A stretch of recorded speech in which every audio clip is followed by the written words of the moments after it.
Talking to reporters outside the Capitol right Congressman now. Gaetz, if not McCarthy, then Analyzed the House of Representatives today. To whose benefit? People have called you a narcissist. People say that is to your benefit alone. Is it to the benefit of you and to Donald Trump? It's the benefit of this country that we have a better Speaker of the House than Kevin McCarthy. Kevin McCarthy couldn't keep his word. He made an agreement in January regarding the way Washington would work, and he violated that agreement. We are $33 trillion in debt. We are facing $2.2 trillion annual deficits. We face a de-dollarization globally that will crush Americans, working class Americans. Kevin McCarthy is a feature of the swamp. He has risen to power by collecting special interest money and redistributing that money in exchange for favors. We are breaking the fever now, and we should elect a speaker who's better. so if not Kevin McCarthy, then who? Then who? You said last night that Steve Scalise was a name that you floated to potentially be speaker. Where do things stand right now? If not McCarthy, then who? Well, the stages of grief, I think, are in progress right now with some of my colleagues. I think there was a stage of denial, and I've certainly experienced a good amount of their anger, and now we appear to be headed toward bargaining. I think the world of Steve Scalise. I think he'd make a phenomenal speaker. Boy, oh boy, oh boy, oh boy, oh boy. We got to talk about the drama that is going on in the Washington, D.C. Congressional High School. Congress, right? What's going on in Congress, okay? Because sometimes it feels like high school, okay? And the drama that is playing out on Capitol Hill is the breaking news that Kevin McCarthy has been officially ousted as Speaker of the House. Now, look, here's the thing. I'm honestly slightly surprised by this, okay? And the reason why I'm slightly surprised by it is because I thought that Kevin McCarthy would make a backdoor deal with Democrats to remain as Speaker. However, that was not the case, and you actually got quite a bit of Republicans to vote to oust Kevin McCarthy. Now, I believe they only needed 5, okay, assuming all Democrats voted to oust McCarthy. Again, they got 8, okay? The final vote was 216 to 210. So here are the 8 people that voted against Kevin McCarthy. Andy Biggs of Arizona, Ken Buck of Colorado, Tim Burchett of Tennessee, Eli Crane of Arizona, Bob Good of Virginia, Nancy Mace of South Carolina, Matt Rosendale of Montana, and Matt Gaetz of Florida. Now, I want to get into this, okay, because Republicans are frustrated, okay, and Democrats are basically just sitting back and watching the fireworks explode in Congress, okay, but I want to give both sides of the argument here, okay? I'm going to play a couple of arguments on the House floor in support of Kevin McCarthy and then those against Kevin McCarthy. So the first up is Jim Jordan, okay, who a lot of people think should replace Kevin McCarthy as Speaker. However, he seems to be uninterested in the job, okay? He was uninterested in the job when it first came up, and he still seems to be uninterested. Now, he's going to go ahead and make his argument for why Kevin McCarthy should remain Speaker. Take a look. Oversight. We have done the oversight that we're supposed to do. Because of our oversight, we know that parents were targeted by the Department of Justice. Because of our oversight, we know that 51 former intel officials misled the country weeks before the most important election we have. And because of our oversight, the Disinformation Governance Board at the Department of Homeland Security is gone. Because of our oversight, the memo attacking pro-life Catholics has been rescinded. Because of our oversight, unannounced visits to Americans' home by the Internal Revenue Service has stopped. That happened under Speaker McCarthy. And on the third one, on this side of it, we know there's a big old ugly bill coming at the end of the year, all kinds of spending, all kinds of garbage in it. We're still in that fight. Frankly, to Matt's point, we don't know how that one's going to shake out. But we do know this. We do know this. On Saturday, we didn't take the Senate's bill. They tried to send over and shove it down our throats on Saturday. We didn't take that bill. And it was a tough position he was in. There were 5 options on the table last week. Option 1 was to send a long-term CR over there that would have leveraged the 1% cut, something a bunch of us voted for, both parties. Couldn't get the votes for that one. Second option was to focus on the one issue the country now is completely focused on, the border issue. We couldn't get the votes for that one either. But when the Senate tried to send us that bill, he said no to it. I think the Speaker has kept his word. I know my colleagues and friends are saying different. I think he has kept his word on those 3 things that we talked about on January 3rd, and frankly, that entire week. He has kept his word. I think we should keep him as Speaker. I yield back.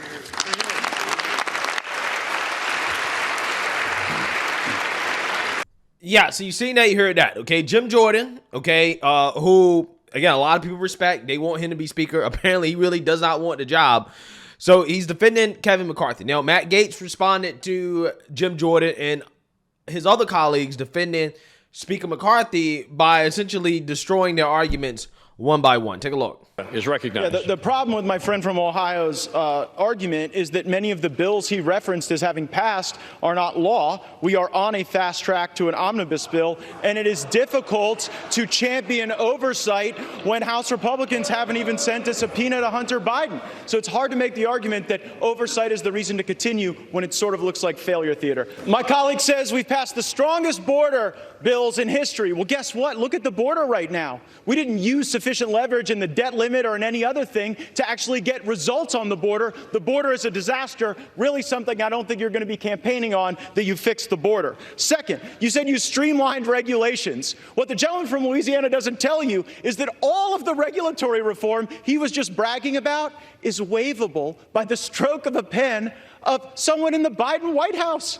Do you really think you've got anything for that? It's a total joke. And then finally, the welfare to work that the gentleman from Louisiana said we got. The welfare programs that they said that they streamlined with their welfare to work stuff, they're actually going to grow. Because while they did work requirements, they blew out those programs with expanded eligibility. I'm real glad you guys didn't put work requirements on Medicaid. It probably would have resulted in Medicaid expansion.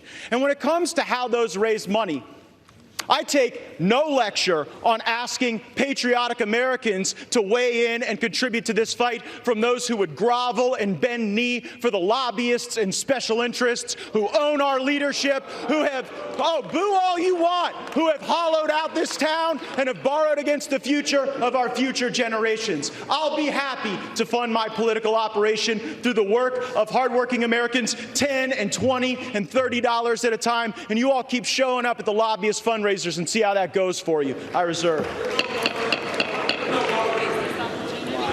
Yeah, so you seen that, you heard that, okay? Matt Gaetz is standing by his guns, okay? He's standing by his guns.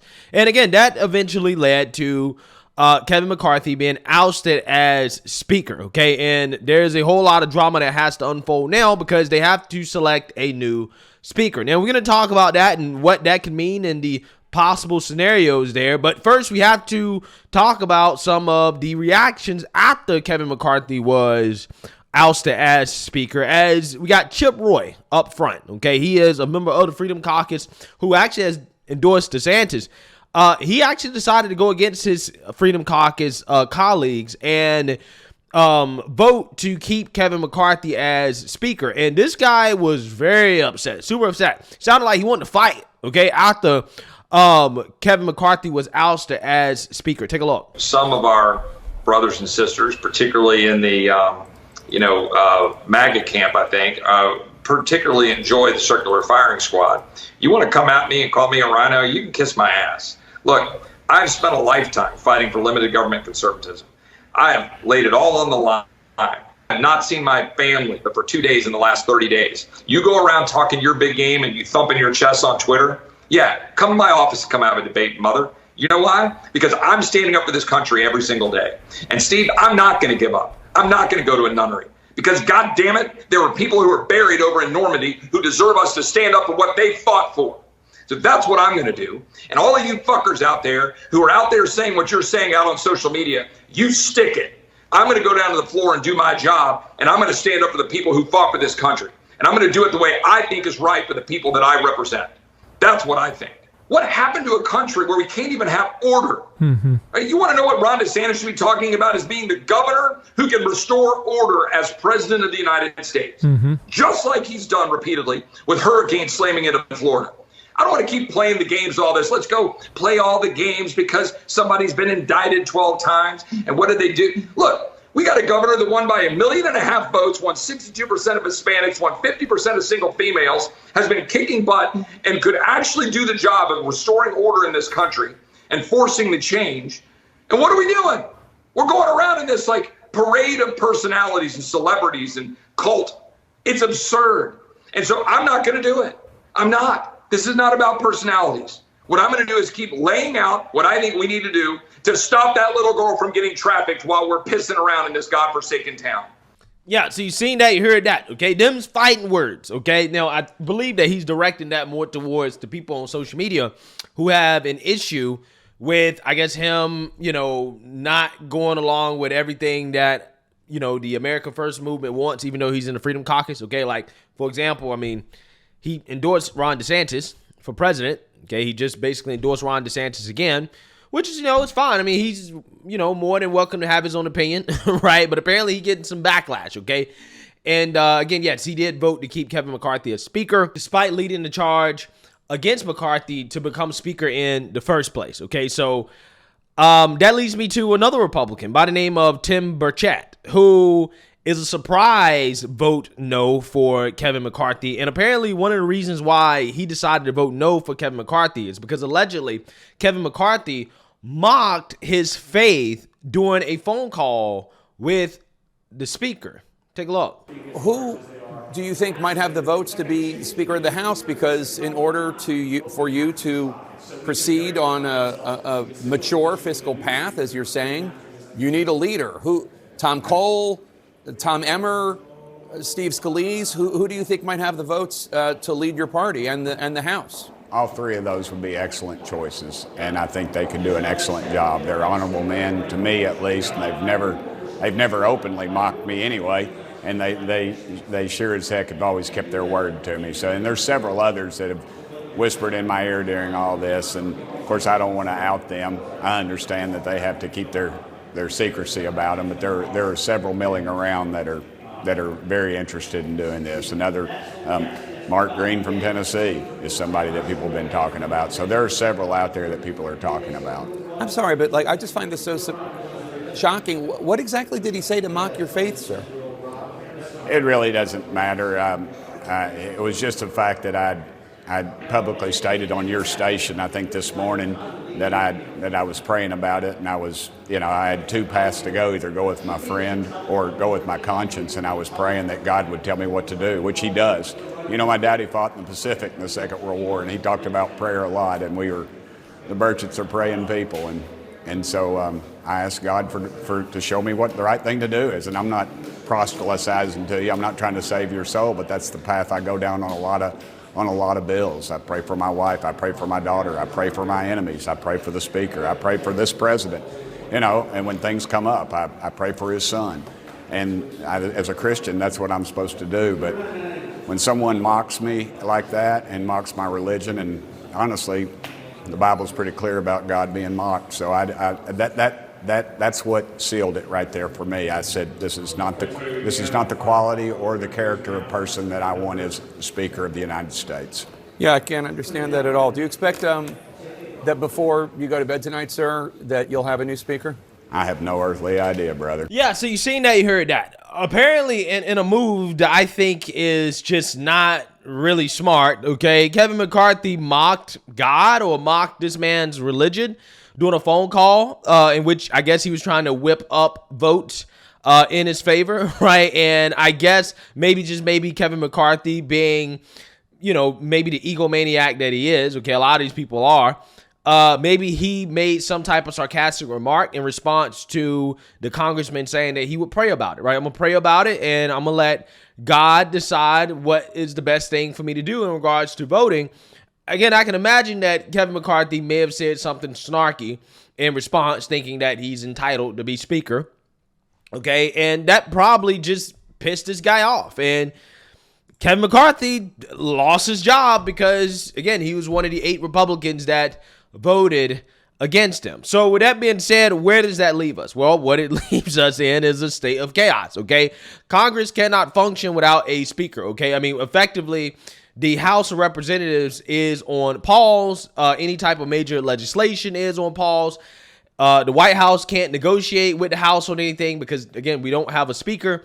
So, yeah, everything is on pause. And, again, this is particularly an interesting situation because we have the shutdown to still deal with. We have the funding for Ukraine to still deal with. We have the border security to still deal with. We have the impeachment inquiry we still have to deal with. There are a lot of things that we still have to deal with in order for the Republicans to get back to work. But the first thing they have to do now is to pick a speaker, right? And again, that's where it becomes basically a toss-up. I honestly have no clue how this is going to move moving forward. Kevin McCarthy may decide that he wants to put in another bid, okay, in an attempt to win over the people that voted against him, okay? Or there could be another Republican that steps up. But so it seems there doesn't seem to be Republicans that really want to step up and do the job. And low-key, I kind of understand why, right? I mean, again, it's a very weak speaker position, okay? And because you do have such a small margin of Republicans, things like this could happen, right? Any Republican that takes that job, again, he's gonna have a difficult time, okay? I'm just keeping it all the way 100 with you, okay? Because Matt Gaetz, even though I agree with what he's doing on principle, because he does bring up a lot of questions about how we govern, the reckless spending, why we continue to pass these huge omnibus bills that nobody reads, and just all the corruption going on in Congress. I mean, you saw how they booed him when he bought up the lobbyists, right, and their donors. Because, again, all these people are bought and sold, right? So when you call them out for being prostitutes, which that's what they are, they're prostitutes, they get upset. The same way that the politicians got so upset and butthurt when Vivek called them out as super PAC puppets, right? Because they're super PAC puppets, right? They're beholden to the donor dollars, okay? And again, a lot of these guys are being funded by big corporate America and, other, interests, right? And that is who they truly work for. So when they get called out on it, they get real upset. It really hurts them, right? Which is what Matt Gaetz did. Now, again, I agree with the things he's saying. I agree with him in principle. I just wish that he had a better plan for actually having somebody take power over Kevin McCarthy, because now it seems like there are really no Republicans that really want that job. And this opens up the door for Democrats to possibly get Hakeem Jeffries in that seat. Now, I know that is a very, very, very, very slim chance, right? There's a very slim chance that Hakeem Jeffries actually will become Speaker of the House, because I don't see any Republicans getting on board with Hakeem Jeffries and making him Speaker of the House. Maybe some will. Okay, some of these Republicans, don't really want a secure border, and also they love funding Ukraine, right? So I don't know. Okay, stranger things have happened, but the worst thing that can happen is for Hakeem Jeffries to become Speaker. Okay, which now becomes a possibility. I just wish that Matt Gaetz had a better plan for who was going to take Kevin McCarthy's place. Okay, I wish he had somebody that he said that, look, this is the guy that I want to see do it, okay? And I wish that he had that guy on board with becoming Speaker before ousting Kevin McCarthy with, again, no clear replacement, because, again, that just opens up the possibility of a Democrat becoming Speaker, which, again, would be the absolute worst thing to happen, okay? But I highly doubt that it's going to happen. I do agree with Matt Gaetz and some of the things that he's saying and why he's doing this, because Kevin McCarthy, did break his promises. Apparently, he broke promises to Democrats, too. He made a bunch of promises to everybody that he knew he couldn't keep, and he gambled thinking that, well, maybe, the promises won't actually lead to me being ousted as Speaker, and it backfired, right? It was a gamble that backfired, and at the very least, this is a humiliation ritual, okay? It could very well end up being the case that Kevin McCarthy becomes Speaker again, but at the very least, this man has been humiliated, becoming the first Speaker of the House to actually be ousted from the position. So, yeah, at the very least, this is a whipping, a public whipping of Kevin McCarthy, right? This is a proverbial pulling his pants down and, whipping his behind, right? Giving him some public lashings, okay, from people like Matt Gaetz. That's what this is, okay? It's a public humiliation ritual at this point. And, again, he could take back the Speaker's chair, but, again, not without being humiliated and ultimately giving up even more concessions in order to get it back. So, again, it is a fascinating situation. There are some names out there like Steve Scalise and some other Republicans that could possibly step up and do the job. However, Steve Scalise, he has cancer. He's undergoing treatment. So it doesn't seem like he's interested in the job. I'm just saying that in the ideal world, if this is going to be done, you have to do it with somebody else in mind, okay, or somebody else is ready to step up Otherwise, you're going to have chaos, okay, which seems to be the direction that this is headed in. So, hey, we will see what happens. But as of right now, everything's on pause until there's a new Speaker of the House, which, again, is insane, right? It is insane that we're at this point. But, hey, Kevin McCarthy bought it on himself. It is what it is. Let me know what you guys think. Make sure you like, comment, and subscribe. Most importantly, share a Black conservative perspective. Peace.